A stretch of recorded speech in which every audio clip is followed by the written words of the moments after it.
안녕하세요. 오늘도 복된 하루 되시기를 바랍니다. 3월 26일 고난 주간 두 번째 아침 예배를 드리겠습니다. 우리 같이 사도신경으로 신앙을 고백하겠습니다. 나는 전능하신 아버지 하나님, 천지의 창조주를 믿습니다.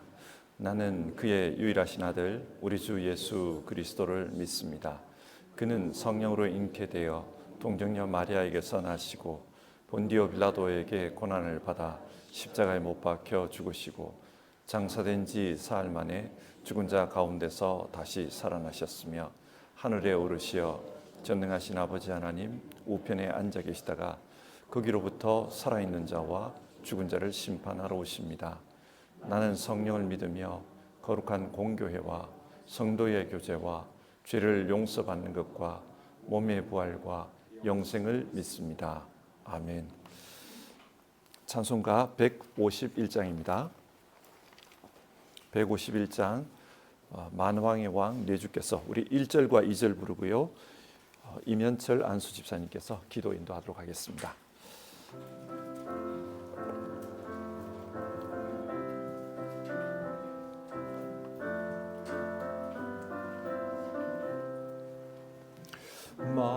만왕의 왕 내주께서 왜 고쳐 당했나 이 벌레 같은 날 위해 주보여 흘렸네. 십자가 내가 처음 볼 때에 나의 맘에 근로도 사라져 오늘 믿고서 내는 밝았네. 참 내 기쁨 영원하도다. 주 십자가 못 박히는 속죄함 아닌가. 그 긍휼함과 그 은혜 말할 수 없도다. 십자가 내가 처음 볼 때 나의 맘에 근로도 사라져 오늘 믿고서 내는 밝았네. 참 내 기쁨 영원하도다.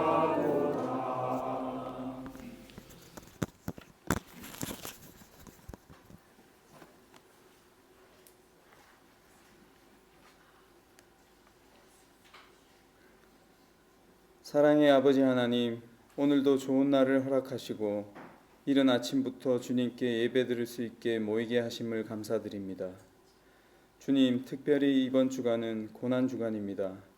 죄악 가득한 저희들을 위해 친히 갖은 멸시와 고초를 당하시고 기꺼이 십자가 고난 당하신 예수님을 마음 깊이 새기고 묵상하는 한 주가 되기를 원합니다.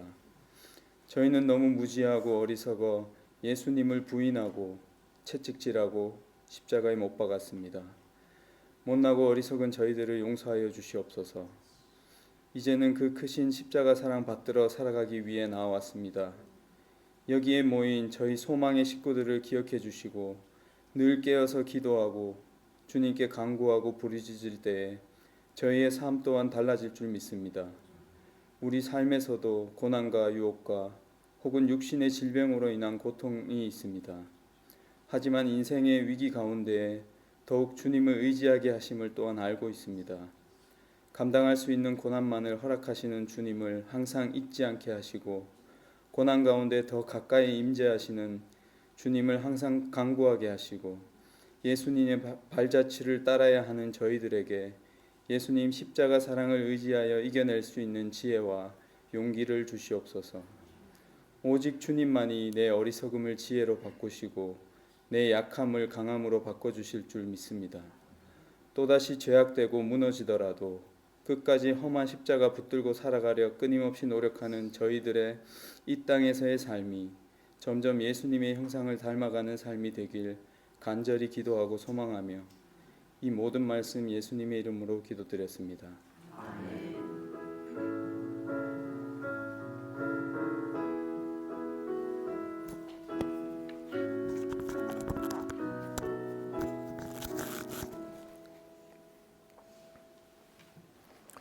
오늘 아침에 살펴보실 성경 말씀은 요한복음 18장 15절부터 27절까지 말씀입니다.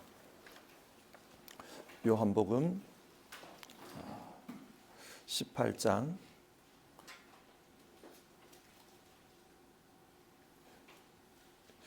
15절부터 27절까지 말씀 한 절씩 교독해서 읽도록 하겠습니다. 15절입니다. 시몬 베드로와 또 다른 제자 한 사람이 예수를 따라갔다. 그 제자는 대제사장과 잘 아는 사이라서 예수를 따라 대제사장의 집 안뜰까지 들어갔다. 그러나 베드로는 대문 밖에 서 있었다. 그런데 대제사장과 잘 아는 사이인 그 다른 제자가 나와서 문지기 하녀에게 말하고 베드로를 데리고 들어갔다. 그때의 문지기 하녀가 베드로에게 말하였다. 당신도 이 사람의 제자 가운데 한 사람이지요? 베드로는 아니요 하고 대답하였다. 날이 추워서 종들과 경비병들이 숯불을 피워놓고 서서 불을 쬐고 있는데 베드로도 그들과 함께 서서 불을 쬐고 있었다. 대제사장은 예수께 그의 제자들과 그의 가르침에 관하여 물었다. 예수께서 대답하셨다. 나는 드러내놓고 세상에 말하였소. 나는 언제나 모든 유대 사람이 모이는 회당과 성전에서 가르쳤으며 아무것도 숨어서 말한 것이 없소. 그런데 어찌하여 나에게 묻소? 내가 무슨 말을 하였는지를 들은 사람들에게 물어보시오. 내가 말한 것을 그들이 알고 있어. 예수께서 이렇게 말씀하시니 경비병 한 사람이 곁에 서 있다가 대제사장에게 그게 무슨 대답이냐 하면서 손바닥으로 예수를 때렸다. 예수께서 그 사람에게 말씀하셨다. 내가 한 말에 잘못이 있으면 잘못되었다는 증거를 대시오. 그러나 내가 한 말이 옳다면 어찌하여 나를 때리시오. 안나스는 예수를 묶은 그대로 대제사장 가야바에게로 보냈다. 시몬 베드로는 서서 불을 쬐고 있었다. 사람들이 그에게 물었다. 당신도 그의 제자 가운데 한 사람이지요? 베드로가 부인하여 나는 아니요 하고 말하였다. 베드로에게 귀를 잘린 사람의 친척으로서 대제사장의 종 가운데 한 사람이 베드로에게 말하였다. 당신이 동산에서 그와 함께 있는 것을 내가 보았는데 그러시오. 같이 읽겠습니다. 베드로는 다시 부인하였다. 그러자 곧 닭이 울었다. 아멘. 원래 우리는 고난주간 아침 예배를 드리며 요한복음 18장과 19장에 나오는 예수님의 순환 이야기를 살펴보고 있습니다. 우리는 책을 읽을 때 책을 기록한 사람이 무슨 목적으로 책을 기록했는지 그것을 알고 읽으면 그 책의 내용을 더 정확하게 파악할 수 있습니다. 요한은 이 복음서를 기록한 목적을 스스로 밝히고 있습니다. 요한복음 20장 31절에 나오는 말씀인데요. 여러분으로 하여금 예수가 그리스도요 하나님의 아들이심을 믿게 하고 또 그렇게 믿어서 그의 이름으로 생명을 얻게 하려는 것이다. 요한은 예수님이 그리스도요 하나님의 아들이심을 믿게 하기 위해서 이 책을 기록했다. 그렇게 말합니다. 그렇다면 우리는 요한복음을 읽으면서 예수님이 어떤 분인지 그것을 알아야 합니다. 여러분, 오늘 우리가 읽은 이 성경이 예수님이 어떤 분이라고 말하고 있습니까? 요한은 예수님을 소개하면서 좀 독특한 방식으로 글을 쓰고 있습니다. 일명 샌드위치 구조로 쓰고 있습니다. 오늘 성경을 보시면요. 15절에서 18절 예수님을 부인한 베드로의 이야기가 나옵니다. 그리고 이어서 19절에서 24절 안나스 대제사장에게 신문받는 예수님 이야기가 나옵니다. 그리고 25절에서 27절 또다시 예수님을 부인한 베드로의 이야기가 나옵니다. 그러니까 신문 받는 예수님의 이야기 앞과 뒤에 베드로가 예수님을 부인한 이야기가 소개되는 구조입니다. 이런 샌드위치 구조는 많은 경우에 중간에 있는 내용을 강조하기 위해서 앞과 뒤의 내용을 기록합니다. 따라서 오늘 이 본문 이야기는 예수님께서 신문 받는 이야기, 그리고 그 신문 과정에서 예수님이 어떤 분이신지를 말하려고 베드로의 이 부인 이야기를 소개해 놓은 것입니다. 자, 그러면 오늘 읽은 이 본문을 하나씩 순서에 따라서 한번 살펴보겠습니다. 먼저 첫 번째 부분을 보겠습니다.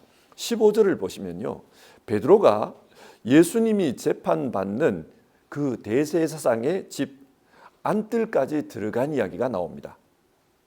당시 대제사장의 집은 아무나 들어갈 수 있는 그런 곳이 아니었습니다. 왜냐하면 대제사장은 유대 지역의 내부 정치를 담당하는 최고 권력자였기 때문에 그렇습니다. 오늘날 우리식으로 말하면 어쩌면 국무총리와 같은 그런 일을 했습니다. 대제사장으로서 종교를 관장했지만 사내들인 공의회를 이끌면서 내치를 담당했습니다. 여러분, 국무총리 공관에 아무나 마음대로 들락날락 할 수가 있습니까? 그럴 수 없습니다. 그런데 베드로는 지금 그 공관 안으로 안뜰까지 깊숙이 들어갔다는 겁니다. 어떻게 그것이 가능했는가? 그와 함께 간 다른 제자가 대제사장과 잘 아는 사이였다고 합니다. 성경은 그 제자가 누구인지 이름을 밝히지 않습니다. 하지만 그 제자 때문에 대제사장 공관 안뜰까지 깊숙이 베드로가 들어갔다, 그것을 말합니다. 이 당시의 분위기를 한번 상상해 보십시오. 베드로는 갈릴리 출신 아주 작은 어촌 마을 사람입니다. 그런 시골 사람이 예루살렘에 와서, 그것도 유대를 다스리던 그 대제사장 공관 안뜰로 들어갑니다. 어쩌면 국무총리 공관 안으로 우리가 들어가는 거예요. 그것도 좋은 일로 초청을 받아서 들어간다면 기분 좋게 들어갈 겁니다. 그런데 그게 아니에요. 혹시 죽을지도 모르는 예수님의 모습을 보기 위해서 들어가는 겁니다. 얼마나 긴장되겠습니까? 그런데 이런 상황에서 베드로가 들어갈 때 문지기 하녀가 물었다는 겁니다. 17절을 보면 당신도 이 사람의 제자 가운데 한 사람이지요, 그렇게 물었습니다. 한국어로 보면 당신 예수의 제자 맞지? 그런 질문입니다. 그런데 이 질문을 헬라어로 읽어보면 좀 의미가 달라요. 헬라어로 보면 이 문장은 부정 의문문입니다. 당신은 재판받는 저 사람의 제자가 아니지요, 그런 말이에요. 이 하녀는 문지기라고 했습니다. 그렇기 때문에 드나드는 사람의 신원을 확인하기 위해서 그걸 그냥 물은 거예요. 하지만 지금 그 자리에 들어가는 베드로는 두렵습니다. 재판받고 있는 이 예수님의 제자라는 것이 드러나면은 자신도 어떤 어려움을 당할지 알 수가 없습니다. 그래서 두려운 마음 때문에 아닙니다, 그렇게 말했다는 겁니다. 베드로는 지금 두려움 때문에 예수님을 모른다고 첫 번째로 부인했다는 겁니다. 그리고 두 번째 달라고 한번 가봅시다. 19절에서 24절인데요. 예수님께서 전직 대제사장인 안나스에게 신문을 받습니다. 사실 이 안나스는 전직 대제사장이지만은 실질적인 그 권력자예요. 현직 대제사장도 이 안나스의 사위입니다. 그리고 자기의 아들들이 이어서 제사장을 하게 됩니다. 그러니까 실질적인 권력자는 이 안나스예요. 그래서 이 안나스가 예수님을 신문하는 겁니다. 뭐라고 신문하는가? 19절을 보시면 대제사장은 예수께 그의 제자들과 그의 가르침에 관하여 물었다.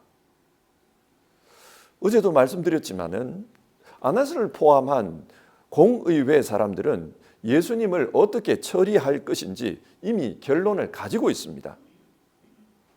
이스라엘을 위해서는 이 사람을 죽여야 한다. 그래야 로마가 쳐들어오지 않을 것이다. 그런 생각을 가지고 있습니다. 따라서 안나스는 지금 재판을 하고는 있지만 무조건 예수님을 죽여야 합니다. 그런데 문제는 백성들이에요. 이유 없이 죽이면 백성들이 가만히 있지 않을 것입니다. 그래서 백성들이 납득할 만한 그런 죄목을 찾아야 합니다. 그래서 지금 예수님을 신문하는 것입니다. 죽일 구실을 찾기 위해서 신문합니다. 이렇게 질문합니다. 너는 사람들에게 무엇을 가르치고 다녔느냐? 왜 이 질문을 하느냐 하면은 신명기 13장에 나오는 거짓 예언자에 대한 말씀 때문입니다. 거짓 예언자는 백성들을 미혹해서 하나님을 떠나게 하는 사람입니다. 이런 거짓 예언자로 예수님이 밝혀지게 되면은 성경에 따라서 합법적으로 죽일 수가 있습니다. 그래서 안나스는 내가 듣기에 당신 메시아라고 말하고 다닌다며 그런 식으로 사람 미혹한 거 맞지? 너 그런 말 했지? 이걸 지금 묻고 있는 겁니다. 그러자 예수님께서 뭐라고 대답하셨는가? 20절과 21절을 보면 나는 드러내놓고 세상에 말하였소. 나는 언제나 모든 유대 사람이 모이는 회당과 성전에서 가르쳤으며 아무것도 숨어서 말한 것이 없어. 내가 무슨 말을 하였는지를 들은 사람들에게 물어보시오. 내가 말한 것을 그들이 알고 있어. 예수님은 숨길 게 없다는 겁니다. 난 당당하다는 거예요. 나는 지금까지 하나님께서 무엇을 원하시는지 그 하나님 나라에 대해서 가르쳤다. 혹시 내가 잘못 가르친 게 있다면 사람들에게 물어봐라. 나는 회당과 성전에서 가르쳤다. 공개적인 장소에서 가르쳤다. 사람들이 다 들었다. 사람들에게 물어보라. 잘못 가르친 게 있다면 그 증인들 데려와 봐라. 이렇게 말한 겁니다. 일반적으로 법정에서 신문을 받으면 누구나 다 주눅들기 마련입니다. 더욱이 이미 결과를 가지고 있어요. 그 결과에 맞추기 위해서 이 재판을 몰고 가고 있습니다. 이런 상황에서 질문을 받으면은 혹시 내가 받은 질문에 잘못 대답하면 내가 발목 잡히는 것 아닐까? 그래서 쭈뼛쭈뼛 할 수밖에 없어요. 근데 예수님은 그렇지 않았다는 거예요. 이를 통해서 성경이 말하고자 하는 것은 두려움 때문에 예수님을 부인했던 베드로와 당당하게 맞서고 있는 예수님을 비교하는 겁니다. 대조시키는 겁니다. 예수님께서 이렇게 당당하게 맞서자 대제사장의 부하가 예수님을 때렸다고 합니다. 여기서 때렸다라는 말을 헬라어로 보면 라브도스라는 단어입니다. 이 단어는 일반적으로 채찍이나 몽둥이로 때리는 것을 의미합니다. 그런데 오늘 성경은 손으로 때렸다고 하죠. 그러니까 이 단어를 쓴 이유는 어떻게 해서든지 증거를 만들기 위해서 폭력을 사용했다는 말입니다. 우리식으로 말하면 결론에 맞추기 위해서 고문을 한 거예요. 내가 내려놓은 결론에 끼워 맞추기 위해서 사람을 고문해서 거짓 자백을 받아내겠다는 겁니다. 그렇게 분위기를 험악하게 몰고 있었다. 그걸 말합니다. 이런 상황에서 예수님은 어떤 반응을 보이셨는가? 23절인데요. 내가 한 말에 잘못이 있으면 잘못되었다는 증거를 대시오. 그러나 내가 한 말이 옳다면 어찌하여 나를 때리시오. 예수님은 고문을 받으면서도 끝까지 그 사람들의 말에 동의하지 않았다는 겁니다. 끝까지 부인하지 않고 자기의 주장대로 길을 갔다고 합니다. 그러자 원하는 결과를 얻지 못한 안나스가 어쩔 수 없이 예수님을 그냥 대제사장 가야바에게로 넘겼다. 성경은 그렇게 말합니다. 세 번째 단락으로 가보겠습니다. 25절에서 27절인데요. 또다시 베드로가 예수님을 부인하는 내용입니다. 25절. 시몬 베드로는 서서 불을 쬐고 있었다. 사람들이 그에게 물었다. 당신도 그의 제자 가운데 한 사람이지요. 베드로가 부인하여 나는 아니요 하고 말하였다. 두 번째 부인입니다. 불을 쬐고 있었다는 것은 그 당시가 굉장히 추웠다는 말입니다. 이 추운 상황에서 불 옆에 사람들이 옹기종기 모여 있었습니다. 그러다 보니 불 때문에 얼굴이 보이겠죠. 환하게 보일 겁니다. 어떤 사람이 베드로를 빤히 쳐다보면서 묻습니다. 당신 예수의 제자 아니야? 그렇게 물었습니다. 말투가 갈릴리 말투고 어디선가 본 듯한 얼굴입니다. 그래서 물은 거예요. 그러자 베드로는 놀라면서 아니요 라고 말했습니다. 지금 이 사람은 확실한 증거를 가지고 당신 예수의 제자지 그렇게 물은 것이 아닙니다. 그저 추측입니다. 말투를 보니까 갈릴리 사람이네. 어디 본 것 같은데 익숙한 얼굴인데 추측을 한 겁니다. 그러나 베드로는 지금 폭력이 난무하는 그 재판 장소에서 서 있는 겁니다. 그러니까 두려워요. 나도 잡히면은 저렇게 고문을 받겠구나. 두렵습니다. 그래서 단호하게 이야기합니다. 아니요. 그렇게 부인했다는 거예요. 이어서 26절. 조금 전에 베드로가 칼로 말고의 귀를 잘랐다는 이야기가 앞에 나옵니다. 그런데 그 말고의 친척이 그 불 옆에 있었다는 거예요. 그 사람이 확신하면서 말합니다. 나는 당신이 동산에서 예수와 함께 있는 것을 내 두 눈으로 똑똑히 보았어. 나는 증거를 가지고 있어. 그렇게 말을 합니다. 베드로가 반박할 여지가 없었습니다. 그러자 급한 마음에 그저 나는 그를 모르오 그러면서 부인했다는 겁니다. 그러자 예수님이 말씀하신 대로 닭이 울었다. 그렇게 성경은 말하고 있습니다. 자, 이상의 말씀을 한번 정리를 해봅시다. 성경이 지금 뭘 말합니까?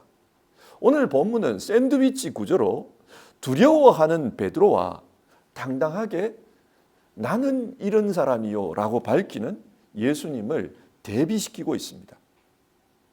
베드로는 자신이 예수님의 제자임을 부인했습니다. 그러나 예수님은 자신이 죽을 수도 있다는 것을 알면서도 자신이 가르친 하나님 나라에 대해서 부인하지 않습니다. 성경은 이 사실을 통해 오늘 우리에게 무엇을 교훈합니까? 요한복음이 기록되던 당시 대략 AD 90년에서 AD 100년 사이라고 봅니다. 이 당시에 굉장히 박해가 심했습니다. 로마의 도미시안 황제는 엄청난 박해를 가했습니다. 그래서 많은 기독교인들이 박해로 죽었습니다. 그런 두려운 상황 속에서 신앙을 부정하고 부인하고 교회를 떠나는 이들이 많았습니다. 그래서 요한은 예수님의 이 이야기, 베드로의 이 이야기를 들려주면서 제2, 제3의 베드로가 되지 마시오. 예수님을 본받으시오. 하나님의 사람으로서 여러분도 당당하시오. 그것을 말하는 겁니다. 이 말씀을 오늘 우리에게 한번 적용해 봅시다. 우리도 신앙하면서 두려운 상황을 만납니다. 그리고 안 믿는 사람들 속에 이렇게 살아갈 때 내가 신앙인임을 밝히면은 뭔가 내게 피해가 올 것 같은 그런 상황을 경험합니다. 사람들이 나를 안 좋은 시선으로 바라볼까 봐, 어떤 편견을 가지고 바라볼까 봐 신앙을 숨기고 살 때가 있습니다. 마음에 두려움이 있는 거죠. 내가 신앙임을 밝히면 내게 손해가 올 수도 있다. 두려움이 있습니다. 베드로가 두려워했던 것처럼 말입니다. 그러면 이 두려움에 대해서 한번 생각해 봅시다. 여러분은 어떤 때에 두려움이 찾아옵니까? 첫 번째는 지금의 상황 속에서 내가 약자라는 것을 느낄 때 두렵습니다. 만약 내가 이 상황에서 내가 강자다, 내게 힘이 있다, 그러면 두려워하지 않습니다. 베드로를 한번 생각해 보십시오. 베드로가 만약 대제사장보다 더 높은 사람이라면 내가 예수의 제자다, 그것 때문에 두려워하지 않았을 거예요. 자신이 제자라는 게 드러나면은 자신이 피해를 입을 수도 있기 때문에, 약자이기 때문에 그래서 두려운 겁니다. 그리고 이 상황을 내가 내 힘으로 핸들링할 수가 없습니다. 그래서 두렵습니다. 자, 그러면 우리는 이런 상황에 처했을 때 어떻게 해야 합니까? 어떻게 해야 이 두려움 속에서도 믿음을 지키며 그렇게 살아갈 수 있습니까? 베드로는 이 두려운 상황 속에서 자기 자신을 보고 있습니다. 약자인 자기 자신을 보고 있습니다. 내가 이 상황 속에서는 약자다, 이길 수 없다, 불리하다, 그걸 보고 있습니다. 그러니까 두려운 거예요. 우리가 믿음을 지키면서 살려고 하면은 이런 상황 속에서 주를 보아야 합니다. 주님을 보아야 이 상황 속에서 이길 수 있습니다. 누가복음을 보면은 이 상황 속에서 베드로가 3번 부인한 다음에 예수님과 눈이 마주쳤다는 이야기가 나와요.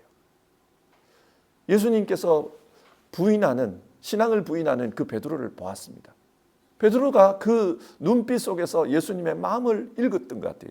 그래서 나가서 통곡하며 울었다, 그 말이 나와요. 어려운 상황이지만 예수님을 바라보면은 이길 수가 있어요.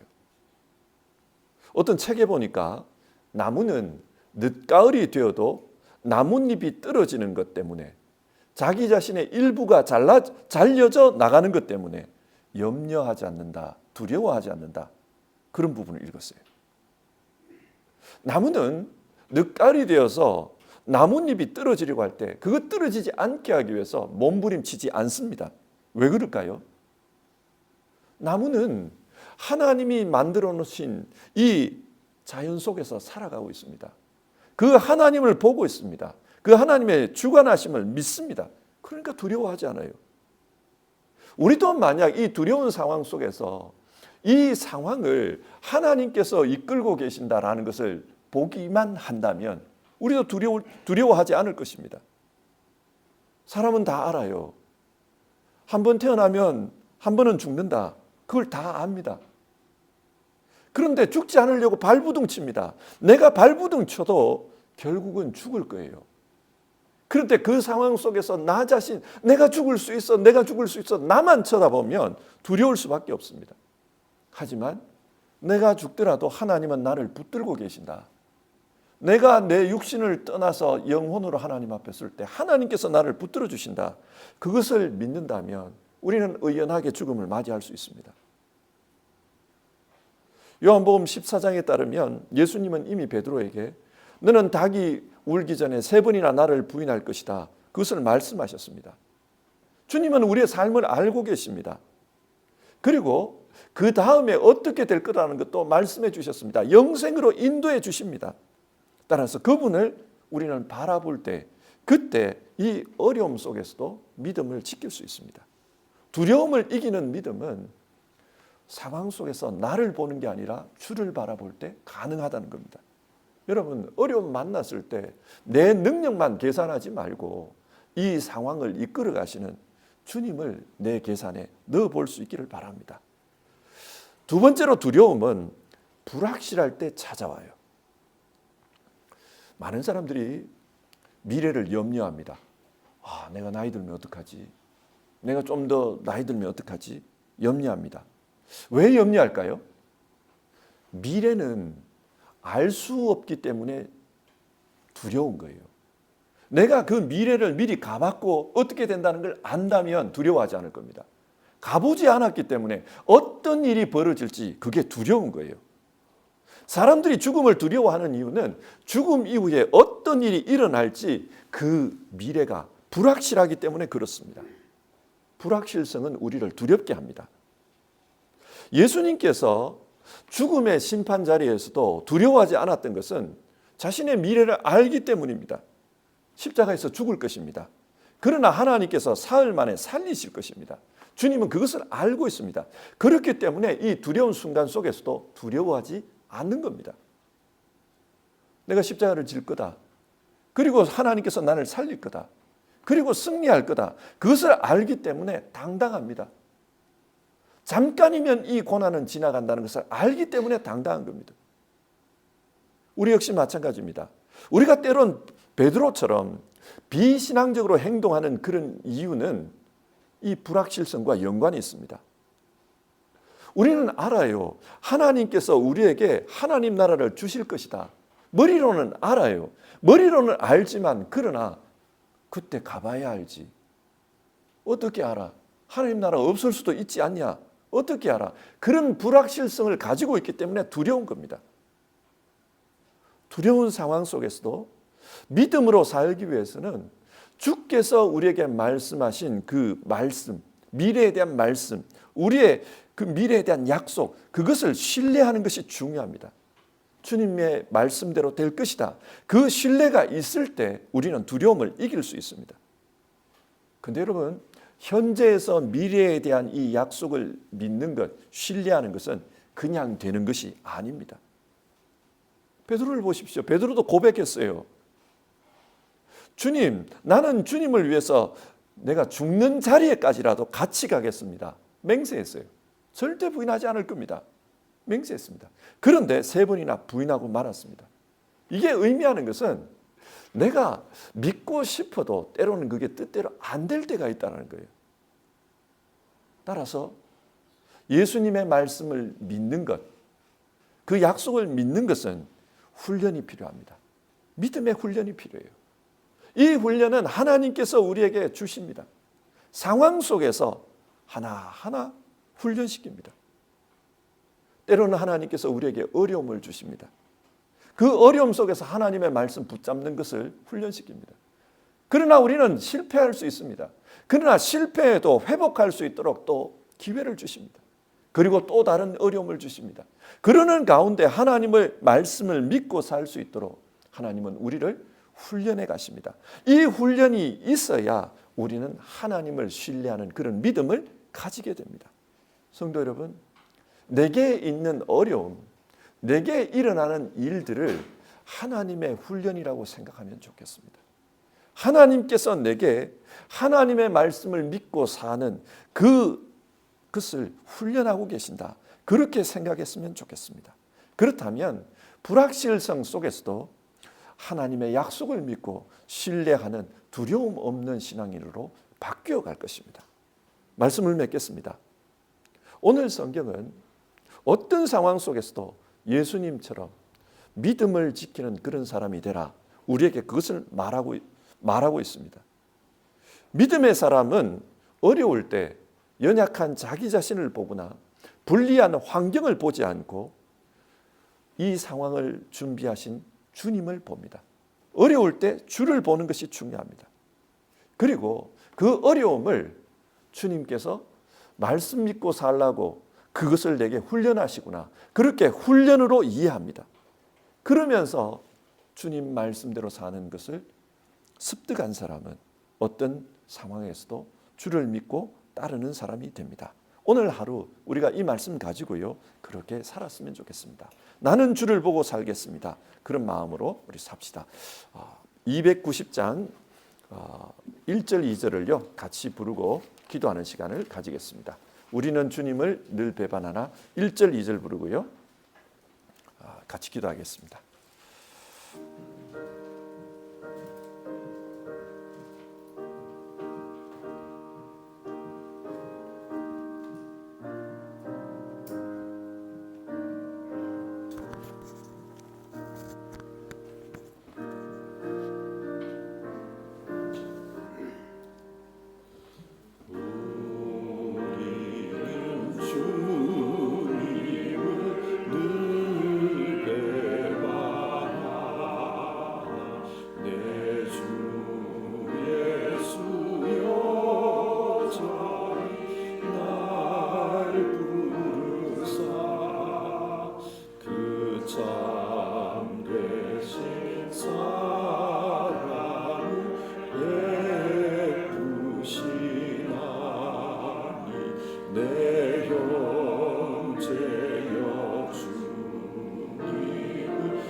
자, 우리 같이 기도하는 시간 가져봅시다.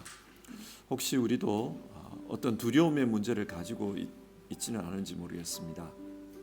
나의 미래가 두렵다. 불확실한 내 삶이 두렵다. 우리가 그런 두려움을 가지고 있는지 모르겠습니다. 그래서 신앙하면서 하나님 믿는다고 하지만은 두려움이 좀 더 확실하게 다가올 때 신앙이 흔들리는 그런 경험을 가지고 있는지 우리가 한번 생각해 봤으면 좋겠습니다. 그리고 오늘 말씀 가지고 기도하기를 바라는 것은 주님, 두려움을 이기는 신앙인으로 살아가게 하여 주시옵소서. 예수님처럼 두려움을 이기며 살아갈 수 있도록 도와주시옵소서. 두려움을 만났을 때 연약한 내 능력, 내게 불리한 환경, 이것만 계산하지 않고 이 모든 것을 이끌어 가시는 그 하나님을 볼 수 있는 그런 우리 될 수 있도록 도와주시옵소서. 우리 그렇게 기도했으면 좋겠습니다. 그리고 우리 앞에 어려움들이 있을 때마다 이건 역시 하나님께서 믿음을 가지고 살라고 우리에게 주신 훈련이다. 그렇게 생각하고 살 수 있었으면 좋겠습니다.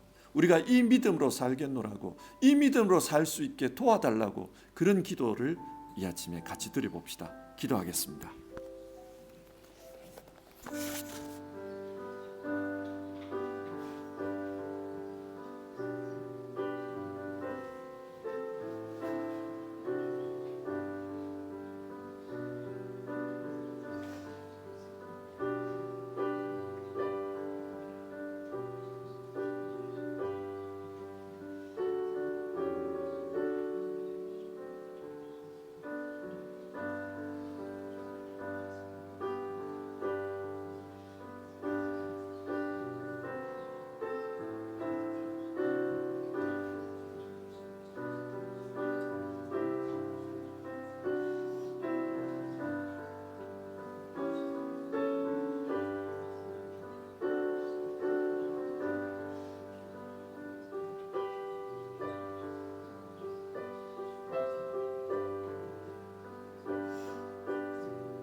하나님, 성경은 오늘 우리에게 어떤 상황 속에서도 믿음의 사람으로 살아가라, 그것을 말씀합니다.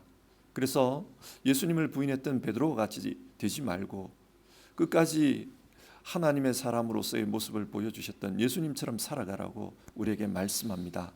하나님, 두려움을 이기는 신앙인 될 수 있도록 우리를 도와주시옵소서. 어떤 문제를 만났을 때, 불확실한 미래를 가지고 있을 때 주님, 그때 모든 상황을 주도하시는 하나님을 바라볼 수 있는 그런 눈을 우리에게 주시옵소서. 연약한 나 자신을 보지 않게 하옵소서. 불리한 환경만 계산하지 않게 하옵소서. 하나님께서 내게 이런 삶을 살게 하신 이유가 있을 것이다. 그것을 믿으며 하나님의 인도하심을 믿으며 믿음으로 살아가는 우리 모두 될 수 있도록 도와주시옵소서. 하나님, 기도드립니다. 하나님은 흔들리지 않는 신앙인으로 우리 자신들을 만들어 가시면서 때로는 훈련을 시키신다. 그것을 우리가 압니다. 우리에게 있는 어려움들이 때로는 훈련이라는 것을 알고 이 훈련 속에서 마땅히 받아야 될 훈련들을 잘 이겨낼 수 있도록 도와주시옵소서. 베드로가 주님을 부인한 이것도 베드로에게는 훈련이었습니다.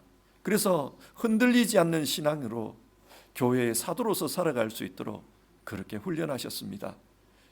베드로가 넘어졌을 때, 주님을 부인했을 때 주님은 그 베드로를 쳐다보시면서 내가 너를 위하여 기도했다. 너가 이것을 생각하거든 다시 일어나서 내 형제를 돌보라 하셨던 것, 우리가 그 말씀을 기억합니다.